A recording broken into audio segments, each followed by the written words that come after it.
네, 주말 사이 나온 해외 뉴스 확인해보면서 전략 정비해보는 시간이죠. 유한타증권 유동원 본부장과 함께 해보겠습니다. 어서 오세요. 안녕하십니까. 주요 해외 뉴스 화면을 통해 만나보시죠. 미국 의회조사국 CRS가 경제 경착륙 우려에 대해 경고했습니다. CRS는 직전 미국 경제의 침체가 코로나 확산 초기인 2020년에 있었던 만큼 경착륙이 발생할 경우 더블딥 경기 후퇴가 된다고 밝혔습니다. JP모간은 서방의 유가 상한제 압박에 대한 보복으로 러시아가 원유 생산을 줄일 경우 국제유가가 현재의 3배 이상으로 치솟을 수 있다고 전망했습니다. 뉴욕 증시가 하반기 거래를 시작한 가운데 월가 전문가들은 빅테크 종목에 대한 긍정적인 의견을 유지했습니다. 뱅크 오브 아메리카는 3분기의 최선호 종목으로 메타 플랫폼스를 꼽았습니다. 로이터 통신은 테슬라의 전기차 생산과 배송에 차질이 빚어지며 2분기 차량 인도 실적이 1분기 대비 18% 감소했다고 보도했습니다. 한편 제너럴모터스도 차량용 반도체 부족 현상에 따라 미완성 자동차 재고가 9만 5천 대에 이른다고 전했습니다. 유로존의 6월 소비자 물가 속보치가 1년 전보다 8.6% 상승해 3개월 연속 사상 최고치를 경신했습니다. 이와 함께 6월 유로존 제조업 PMI 확정치는 52.1을 기록해 22개월 내 최저치를 기록했습니다. 마지막 뉴스 보시죠. 중국 국영항공사 세 곳이 유럽 항공기 제조사 에어버스로부터 여객기 292대를 구매하기로 결정했습니다. 구매 금액은 우리 돈 약 48조 원으로 중국이 강력한 구매력을 무기 삼아 미국 보잉 등을 압박하고 있다는 분석입니다. 자, 첫 번째 뉴스입니다. 글로벌 시장 이 출렁임의 트리거가 되고 있는 인플레이션의 발동이 된 유가 이야기부터 한번 해보도록 할 텐데요.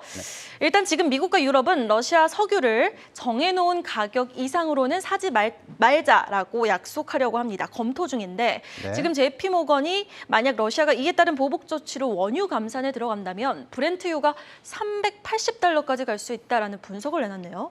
네, 자 JP모건이 얘기한 내용을 좀 들여다보면은요, 현재 배럴당 $110인 브렌트유죠. 이 가격이 $380까지 치솟을 수 있다라는 전망을 제시했습니다. 자, 블룸버그 통신에 따르면 JP모건이 투자자들에게 보낸 메모에서 서방이 지금 제재 일환으로서 러시아 원유 가격의 상한제를 말하고 있는데 이에 따라서 러시아가 보복 감산에 나설 경우에 유가가 폭등할 수 있다, 이런 의견이 나왔습니다. 만약에 산유량을 300만 배럴 정도 줄인다면 브렌트 가격이 $190, 만약에 500만 배럴이면은 $380로 폭등을 할 것이다라는 얘기입니다. 지금 현재 $110니까 이 가격은 3배 이상 올라가는 거기 때문에 비현실적인 수치인가 이렇게 생각할 수도 있겠는데, JP모건 측에서 얘기한 내용을 보면은 서방 제재에도 견고한 에너지 판매 수익을 거두고 있기 때문에 하루에 500만 배럴 감산을 해도 러시아가 별 타격을 입지 않을 것이다라는 얘기를 하면서 러시아가 서방에 초강수를 들 수도 있다라는 의미를 얘기를 하고 있습니다. 지금 국제에너지기구 IEA의 지금 집계를 보면은요, 러시아 하루 원유 생산량은 세계 전체의 약 10분의 1 정도, 10% 정도 되는 1천만 배럴 정도로 집계되고 있고요. 러시아가 보복 조치를 분명히 준비를 하고 있고 이 가능성이 리스크이고 지금 빠듯한 수급에 러시아가 오히려 좀 우위에 있다, 이런 얘기를 하고 있습니다. 자, 브렌트 유가 추이를 한번 보시면은요, 지금 러시아 우크라이나 전쟁이 일어나면서 저점 대비해서 약 67.5% 폭등을 했었습니다. 그리고 나서 지금 16.7% 하락해 있는 상황이기 때문에 어느 정도 또 올라갈 수 있는 게 아니냐, 이런 생각 가질 수 있습니다. 또한 워런 버핏이 현금을 투자를 하고 있는데 대부분 쉐브론이라든지 옥시덴탈 페트롤리움 등 석유 관련주에 투자를 하고 있기 때문에 만약에 유가가 $380까지 간다, 그러면 주가도 큰 폭으로 올라갈 수 있기 때문에 에너지 관련주들의 투자 비중을 뭐 전체의 절반 정도 들고 가야 되는 게 아니냐, 이런 생각을 하실 수도 있겠습니다. 하지만 관련된 ETF를 한번 보시면은요, 여기에 나와 있듯이 전쟁 이후에 80.6% 급등을 했던 주가입니다만 지금 폭락을 해서 지난 한 달도 안 되는 기간 동안에 약 거의 28%나 급락을 했습니다. 자, 이렇게 하락을 하고 있는 이유를 생각을 해보면은요, 지금 경기 민감한 부분에 있어서 원자재 가격이 급락을 하고 있습니다. 대부분의 원자재 가격이 고점 대비해서 20% 이상 하락을 하고 있고요. 반도체 같은 경우에는 지금 40% 급락을 하고 있는 모습이 나오고 있죠. 결국 이렇게 3배까지 올라갈 거냐 폭등을 할 거냐 하는 부분에 있어서는 저희는 그 가능성은 좀 낮다고 생각합니다. 보시면 CRB 인덱스 원자재 지수를 보시면은 경기 침체가 일어났었을 때 급격한 하락을 보였었죠. 굉장히 짧은 기간에 일어났습니다. 지금 한 달 동안의 급격한 하락을 보였기 때문에 경기 침체에 대한 가능성에 대해서 걱정을 하고 있을 수 있습니다. 자, 그런 가운데서 우리는 에너지 관련 투자는 일정 부분 가져가야 된다고 생각을 합니다. 경기 침체라기보다는 경기 둔화로 갈 가능성이 있기 때문에 그렇습니다. 하지만 고유 에너지에 대한 투자 비중을 글로벌 포트폴리오의 약 5에서 10% 정도 가져갈 것을 추천을 해드리고 있습니다.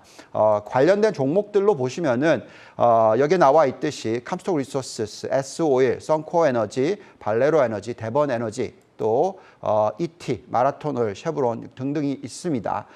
여기에 대한 투자 비중을 다시 말씀을 드립니다만 글로벌 포트폴리오의 약 5에서 10% 정도만 투자를 하고요.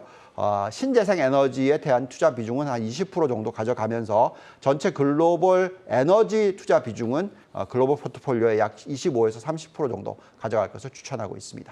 네, 알겠습니다. 일단 뭐 경제 둔화로 간다라고 강조를 해주셨고 고유 에너지 관련주 비중과 또 신재생 에너지 관련주 비중을 한 번 더 짚어주셨습니다. 자, 이어서 종목에 대한 뉴스도 한번 점검해 보도록 할게요. 뱅크 오브 아메리카가 3분기 탑픽 종목으로 메타 플랫폼스를 꼽았고요. 또 테슬라는 일부 애널리스트들이 주말 사이 매도 의견을 제시하고 나섰습니다. 하반기를 맞이하는 지금 시점에서 뉴스 플로우에 따른 성장주 전략 좀 다시 한번 정비를 해볼까요? 네. 자, 지금 하반기 거래를 시작을 했죠. 지난 금요일 날 미국 증시는 마이너스 1% 이상 하락을 하다가 다 되돌리고 플러스 1% 정도 수준에서 마감을 했습니다. 전체적으로 이 대형 기술주들이 주가를 이끌었다라고 보시면 되겠는데요. 지금 대부분 월가의 전문가들이 빅테크 관련해서는 관심을 가지자는 얘기를 하고 있습니다. 지금 뱅크 오브 아메리카의 3분기 최선호 종목으로서는 메타 플랫폼을 얘기를 하고 있습니다. 지금 현금 보유량이 양호한 수준에서 이익도 좋은 수준으로 나오고 있기 때문에 또 온라인 미디어 기업에 비해서 유리한 어떤 입지에 있다라고 얘기를 하고 있습니다. 또한 JP몰건이 애플에 대한 비중 확대 의견을 유지를 했고요. 지금 소비 둔화와 외환 손실에도 불구하고 애플의 단기간 전망은 견조하다라는 얘기를 하고 있습니다. 또 여기에 테슬라의 뉴스가 나왔었죠. 지금 중국의 코로나19 봉쇄 조치로 인해서 생산 차질이 일어나면서 2분기 인도량이 1분기 대비해서 17.9% 감소했다라는 뉴스가 나옵니다. 지금 인도량을 보시면 25만 4,695대로서 전 분기 대비해서 하락을 했습니다. 그렇지만 작년 동기 대비해서는 훨씬 더 많이 늘어났다라고 보여집니다. 지난 2분기가 작년 2분기죠. 20만 1,250대니까 더 늘어나는 수준입니다. 지금 테슬라의 설명을 들어보면은 6월 기준으로서 가장 많은 전기차를 생산을 했지만 지금 회사가 통제할 수 없는 변수였던 상해 공장 폐쇄, 공급망 문제로서 인도 수량이 늦춰졌다라는 얘기를 합니다. 자, 이런 가운데서 우리는 대형 기술주에 대한 투자가 중요하다라고 말씀을 드리고 있어요. 대형 기술주 전체로 한 13개 정도를 저희가 들여다보고 있는데 여기서 매수할 만한 종목들 한 10개 정도의 순서를 좀 매겨보면요. 지금 알파벳이 가장 매력이 있다라고 저희는 나타나고 있고요. 그 다음에 마이크로소프트, 세 번째가 메타 플랫폼, 네 번째도 테슬라로 올라오고 있습니다. 엔비디아도 좋아 보이고요. 그 이후에 보시면 애플, 준비디오, 셀즈포스, 넷플릭스, 아마존 이렇게 나옵니다. 근데 중요한 것은 10개 평균이 68%의 상승 여력과 예상 ROE가 31%나 됩니다.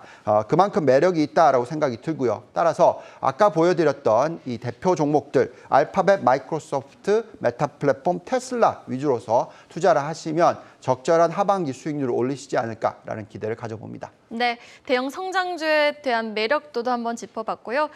자, 여전히 인플레와 경기 침체 우려라는 악재를 안고 하반기를 맞이하는데요. 우리 전략 좀 잘 한번 제시해 주시죠. 네.